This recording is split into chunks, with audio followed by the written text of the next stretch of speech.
Students, today we are going to the next point of the topic, that is configuration of molecules. Representation बघायचं आहे आपल्याला त्याचं. Representation of configuration in molecules.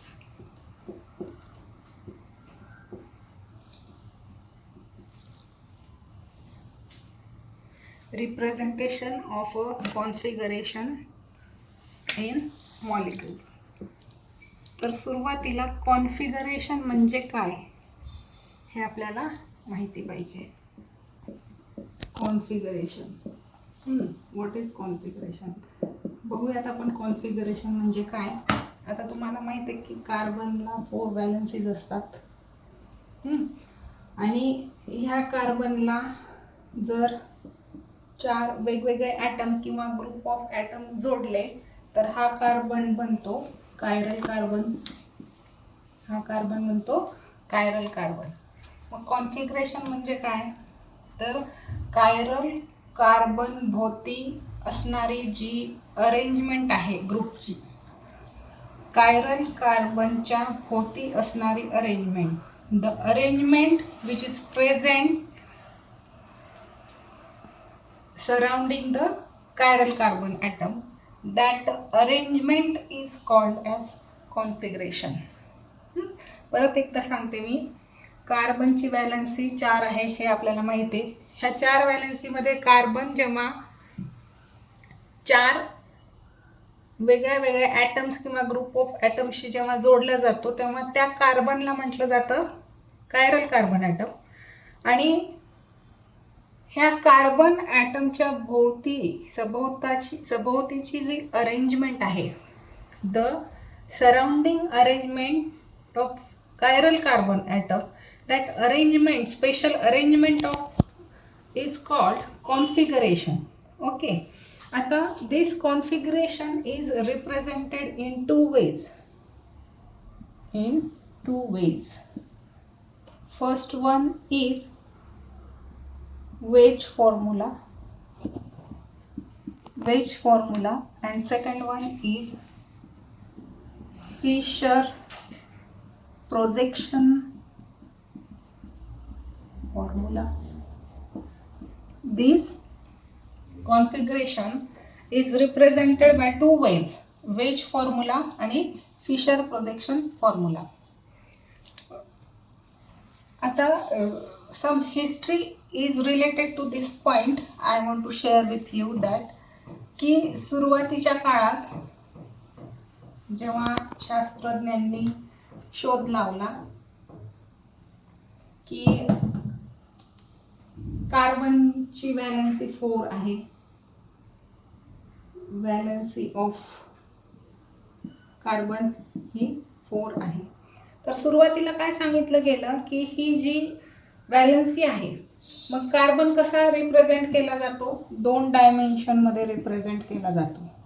It is represented in 2 dimension. हे in previous years the scientist where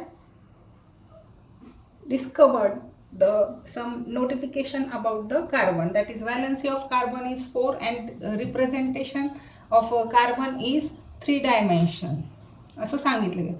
But after few years Van 't Hoff and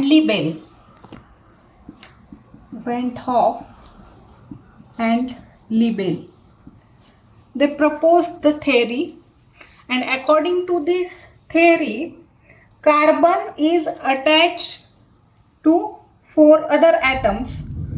They are tetrahedral. They are arranged in a tetrahedral manner. म्हणजे they are tetrahedral.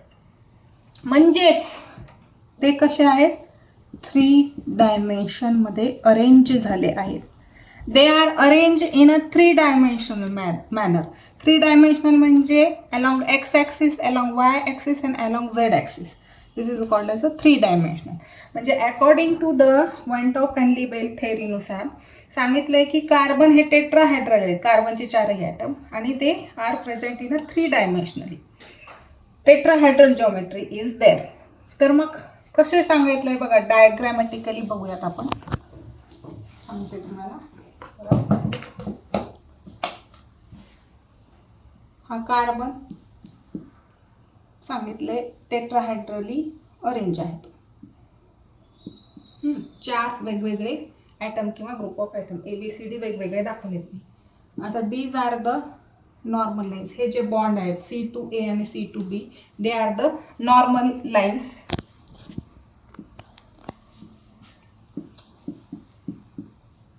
Normal lines, आणि हे they are on the plane of the paper म्हणू किंवा तुम्ही इथे आता board म्हणा, हा प्लेन कन्सिडर करा. अँड अदर बॉन्ड, आता हा जो बॉन्ड आहे तो मी डार्क करते, बोल्ड करते. ओके. आणि हा एक इथे दाखवते बाय डॉटेड लाईन्स ABCD.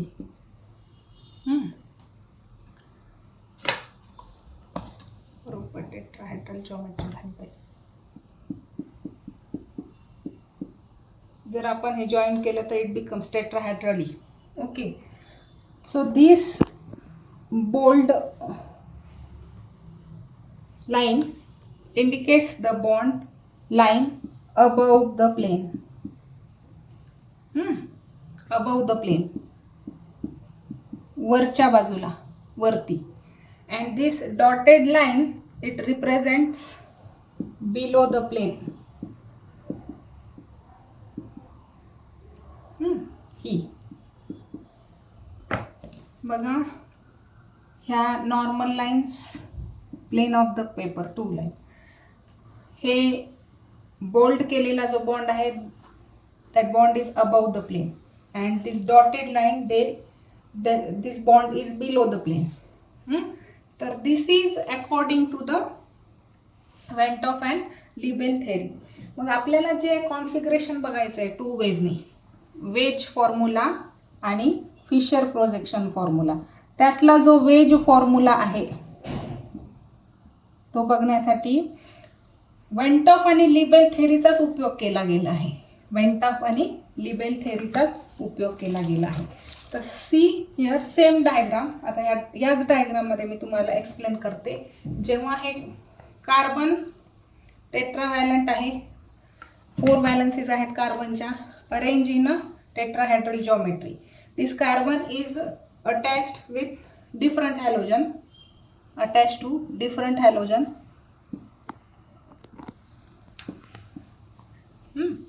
असं रिप्रेझेंटेशन दाखवते मी. 4 bonds are attached. 4, 1, 2, 3 and 4. 4 bonds are attached to carbon. 4 bond कार्बनशी जोडले गेले आहेत.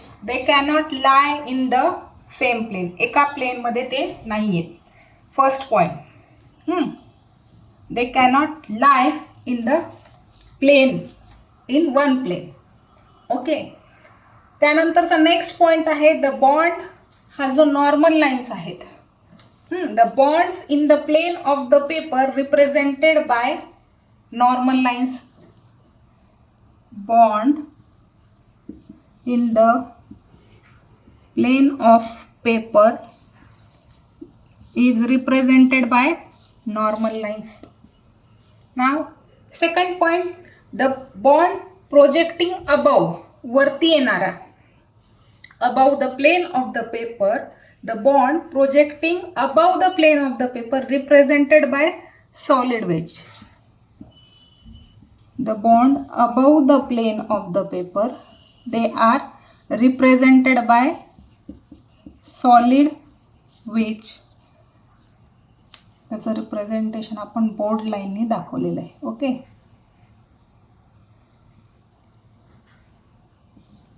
सॉलिड वेज, त्यालाच आपण बोल्ड लाईन सुद्धा म्हटलं तरी चालतं.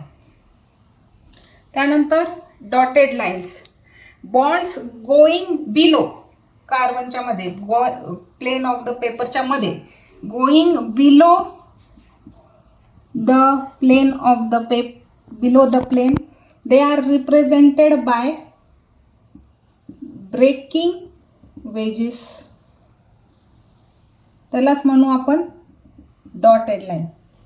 Okay, so this is according to the wedge formula. आता next formula is Fischer projection formula. Next configuration represented by second way is Fisher projection formula.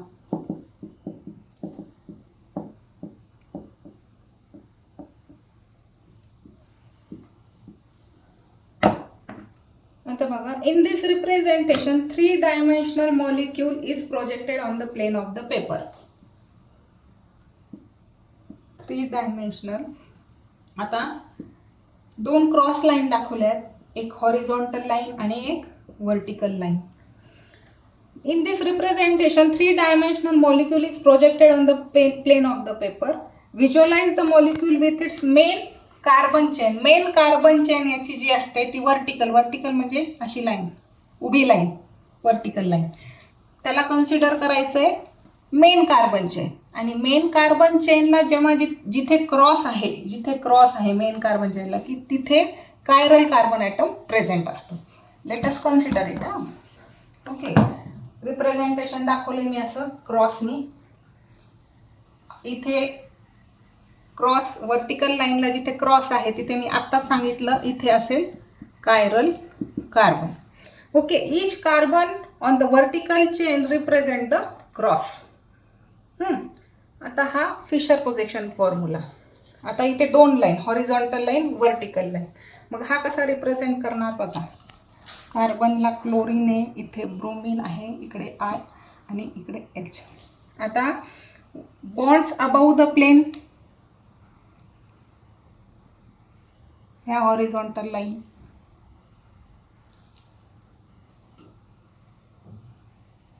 आणि the dotted line indicates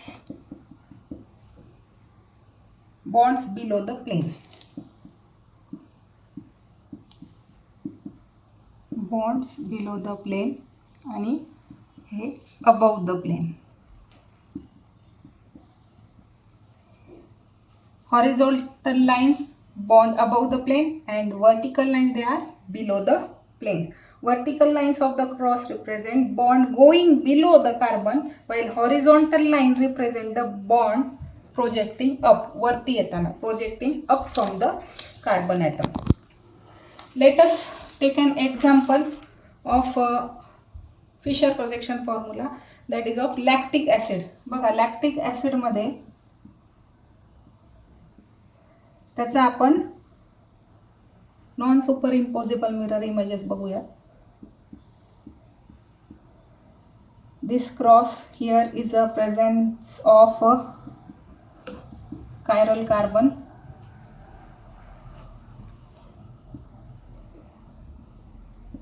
Mirror image is there.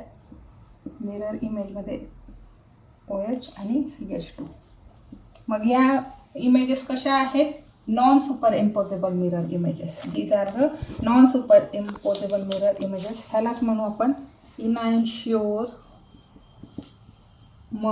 of lactic acid. Enantiomers of lactic. This is D form indicated by plus and this is L form indicated by minus sign. These are the non-superimposable mirror images of each other. So this is about the Fisher projection formula. In this way, in the representation of configuration in molecules, the configuration is of two ways, Wedge formula and Fisher projection formula. So this is about the configuration. Thank you.